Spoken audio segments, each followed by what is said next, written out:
Shalom, selamat pagi Bapak Ibu Sobat The Messenger. Senang sekali pagi hari ini kita boleh berjumpa kembali. Anda boleh bergabung melalui The Messenger Channel dari GKMI Kenari.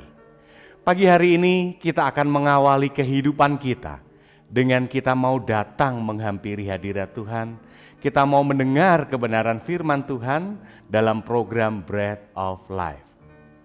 Renungan pagi yang boleh hadir di setiap hari Senin sampai dengan hari Kamis untuk Sobat The Messenger semuanya. Nah, Sobat The Messenger, apabila Anda diberkati melalui program-program kami, Anda bisa memberikan persembahan kasih Anda melalui rekening yang ada di layar Anda semuanya. Nah, kiranya apa yang kami berikan melalui kebenaran firman Tuhan, melalui program-program dari The Messenger ini boleh menjadi berkat untuk Anda semuanya. Selamat menikmati hari yang baru, selamat menikmati kebenaran firman Tuhan. Tuhan Yesus memberkati.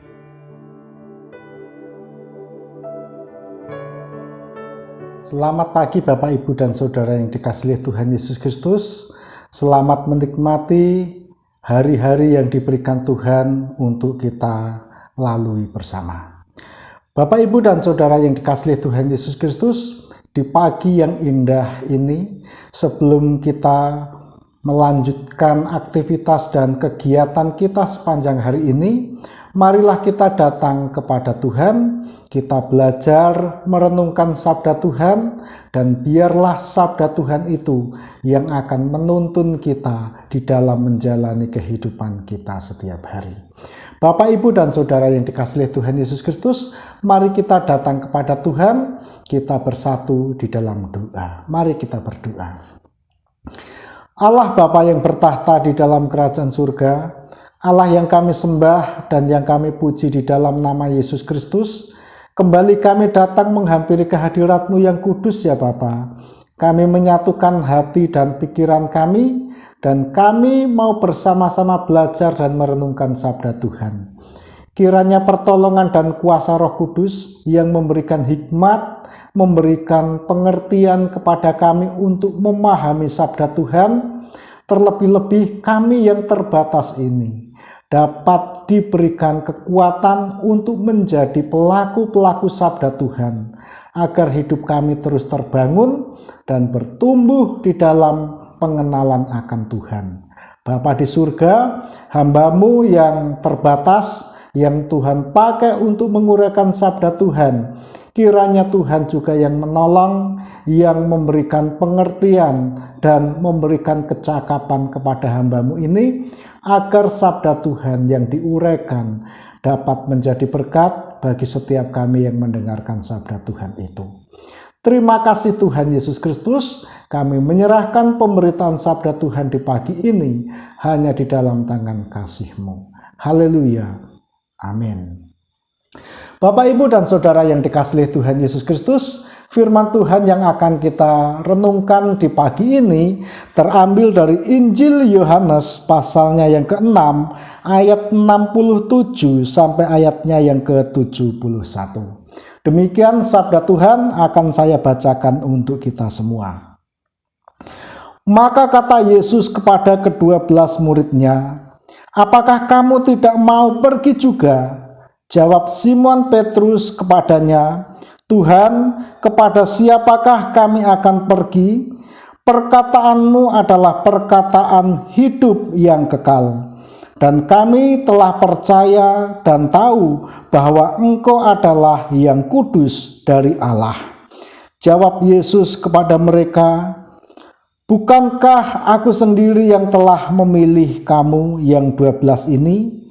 Namun seorang di antaramu adalah iblis." Yang dimaksudkannya ialah Yudas anak Simon Iskariot. Sebab dialah yang akan menyerahkan Yesus. Dia seorang di antara ke-12 murid itu. Amin. Berbahagialah setiap orang yang mendengar sabda Tuhan dan yang memelihara sabda Tuhan di dalam hidup kita setiap hari. Bapak, Ibu, dan Saudara yang dikasihi Tuhan Yesus Kristus, Beberapa hari yang lalu ada seorang pemuda yang menemui saya. Ia bertanya, "Pak, Bapak tidak mengikuti acara KKR di Semarang," katanya seperti itu. "Oh enggak, emangnya ada apa?" "Wah Pak, rugi Pak kalau tidak mengikuti KKR, karena transportasi perjalanan PP dari Pati ke Semarang ditanggung, bahkan nanti setelah selesai acara itu kita diberikan uang saku," katanya seperti itu. Nah, Bapak, Ibu, dan Saudara yang dikasihi Tuhan Yesus, lalu saya menjawab, pemuda tersebut mengatakan, "Oh tidak, maaf, saya tidak mengikuti." Nah, Bapak, Ibu, dan Saudara yang dikasihi Tuhan Yesus Kristus, suatu realita yang tidak dapat kita pungkiri. Dalam perjalanan gereja-gereja saat ini, terkadang menawarkan sesuatu yang menarik, memberikan daya pikat tersendiri, supaya itu menjadi magnet dan membawa orang-orang untuk datang dalam bersekutu di gereja-gereja tersebut. Nah, Bapak, Ibu, dan Saudara yang dikasihi Tuhan Yesus Kristus, sehingga terkadang kita ketika mengikuti suatu persekutuan ataupun datang di dalam sebuah persekutuan di gereja, terkadang antara keinginan pribadi atau untuk menyenangkan Tuhan itu juga sangat tipis perbedaannya.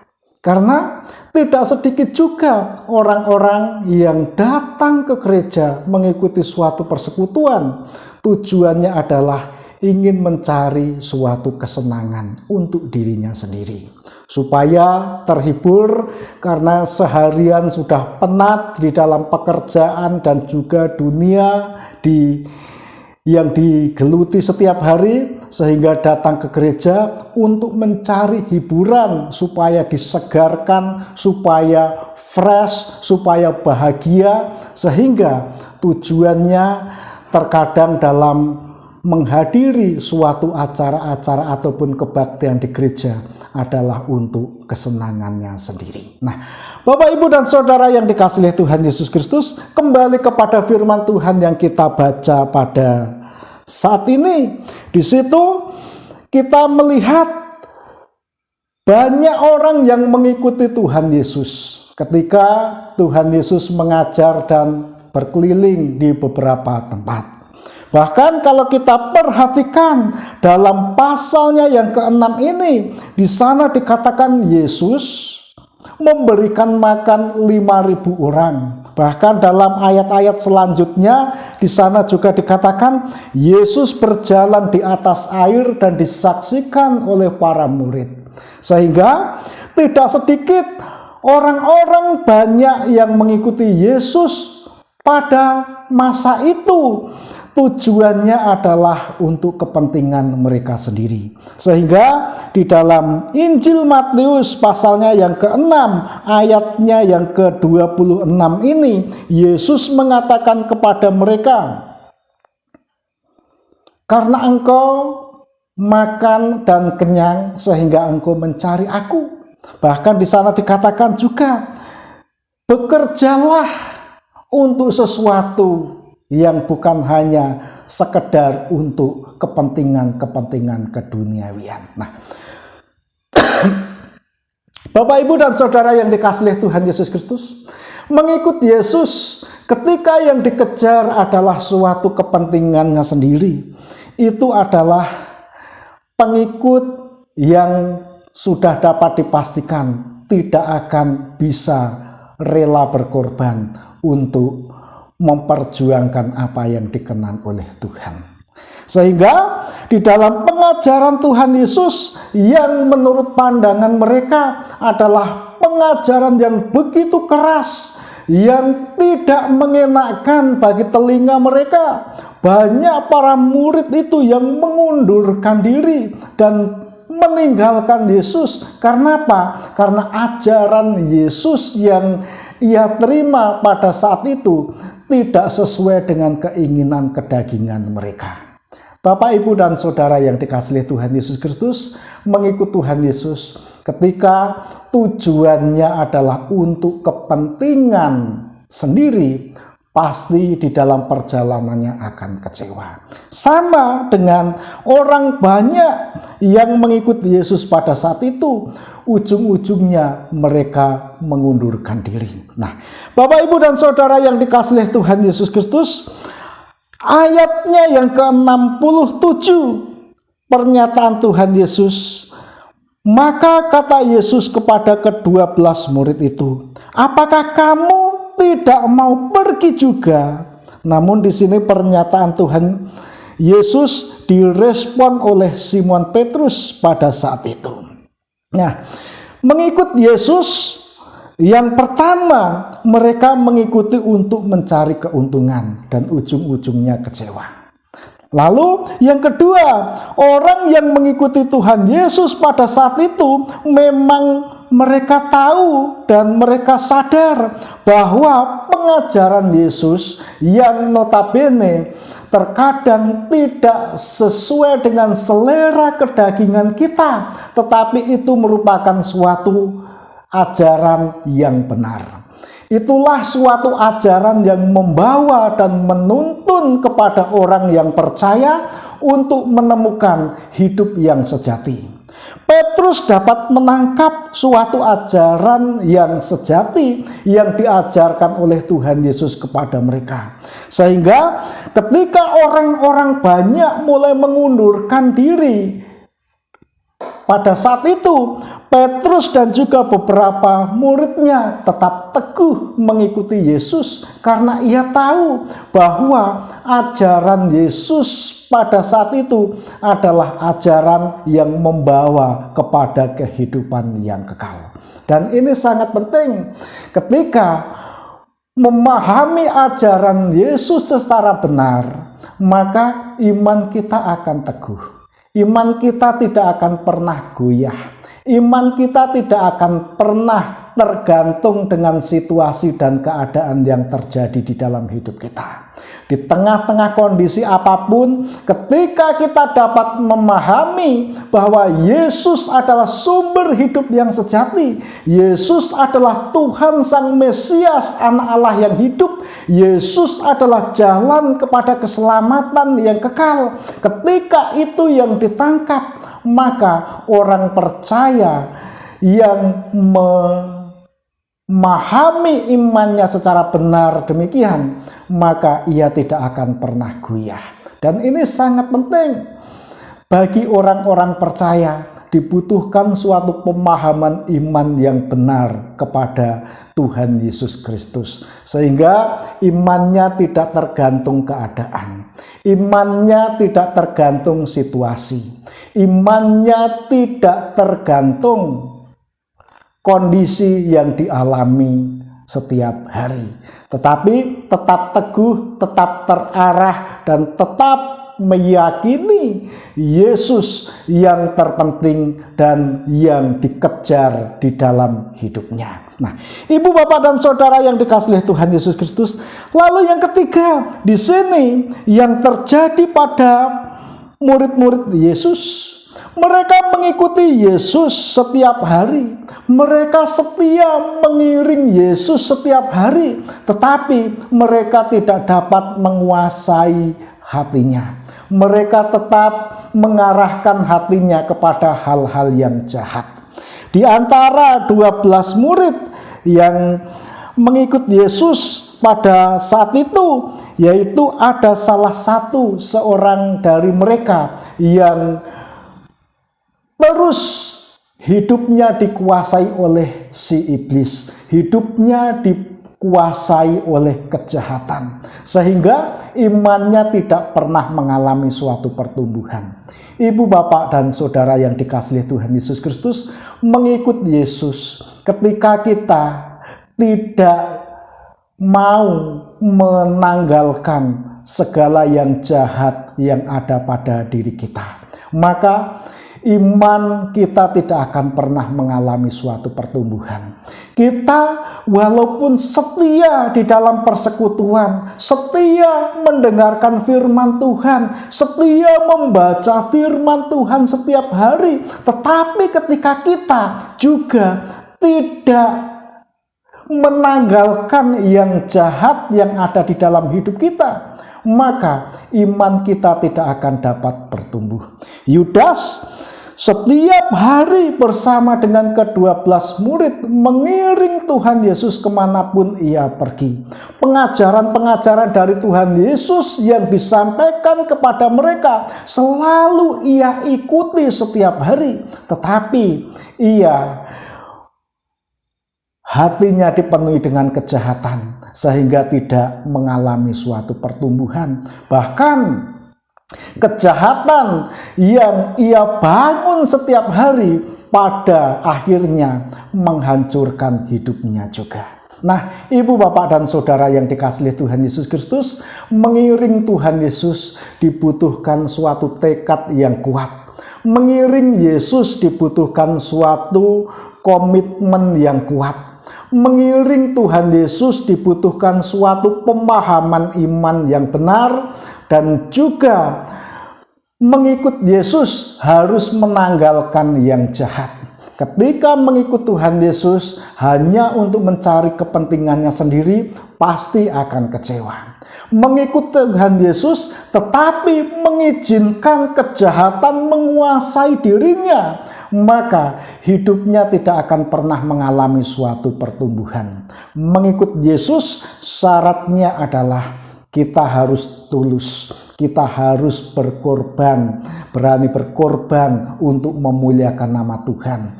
Mengikut Tuhan Yesus diperhadapkan dengan berbagai tantangan, diperhadapkan dengan kesulitan, tetapi mengikut Yesus ada suatu jaminan yang pasti, yaitu jaminan hidup yang kekal. Untuk itu, marilah kita menanggalkan apa yang menjadi penghalang kita dalam mengiring Tuhan Yesus, yaitu mencari keuntungan adalah salah satu penghalang kita untuk mengenal Tuhan secara benar. Kejahatan yang terus dibangun di dalam hidupnya adalah penghalang juga di dalam memahami kehendak Tuhan di dalam hidup kita. Dibutuhkan suatu ketulusan, dibutuhkan suatu tekad yang kuat, bahkan dibutuhkan suatu pengorbanan sebagai harga yang harus dibayar sebagai murid-murid Tuhan Yesus Kristus. Ketika hal ini dipahami secara benar sebagai murid-murid Tuhan Yesus, yaitu meyakini dan hidup kudus di hadapannya dengan penuh ketulusan, meyakini bahwa Yesus adalah jaminan hidup yang kekal, perkataan dan ajarannya diikuti sepenuhnya, menanggalkan segala yang jahat yang ada pada dirinya, mengiring Tuhan Yesus setiap hari, maka ia akan bertumbuh dan akan semakin dewasa di dalam Yesus Kristus. Nah, Bapak, Ibu, dan Saudara yang dikasihi Tuhan Yesus Kristus, dari 3 tipe pengikut Tuhan Yesus, kira-kira kita sebagai pengikut Tuhan Yesus tipe yang seperti apa? Di sana dikatakan tipe yang pertama adalah orang yang mengikut Tuhan Yesus karena kepentingannya sendiri. Tipe yang kedua, mereka mengikut Tuhan Yesus karena ia tahu bahwa Yesus adalah jalan keselamatan, Yesus adalah jaminan kehidupan yang kekal. Lalu tipe yang ketiga, mengikut Tuhan Yesus tetapi terus mengizinkan hidupnya dikuasai oleh kejahatan sehingga imannya tidak mengalami suatu pertumbuhan. Mari kita putuskan untuk menjadi pengikut Yesus yang sejati, yaitu mengikut Tuhan Yesus karena ia betul-betul tahu bahwa Yesus adalah sumber hidup yang sejati, bahwa ajaran Yesus adalah ajaran yang menuntun kita kepada keselamatan. Yesus adalah jaminan keselamatan itu. Ketika itu yang dipegang dan itu yang diikuti, maka iman kita akan terus bertumbuh di dalam pengenalan akan Dia. Kiranya Tuhan memberkati kita semua. Mari kita datang kembali kepada Tuhan, kita berdoa. Ya Allah Bapa yang di surga, kami bersyukur kepadamu Tuhan di pagi ini. Kami boleh Tuhan izinkan bersama-sama belajar dan merenungkan sabda Tuhan. Kiranya Roh Kudus yang memberikan kemampuan kepada kami, Roh Kudus yang terus memimpin hidup kami, agar hidup kami terus tertuju dan terus terarah untuk menyenangkan hati Tuhan. Bapa, inilah doa kami Bapa, dan inilah hidup kami. Kami sandarkan dan kami percayakan di dalam nama Yesus Kristus Tuhan kami. Amin. Selamat pagi Bapak Ibu. Kiranya Tuhan memberkati kita semua.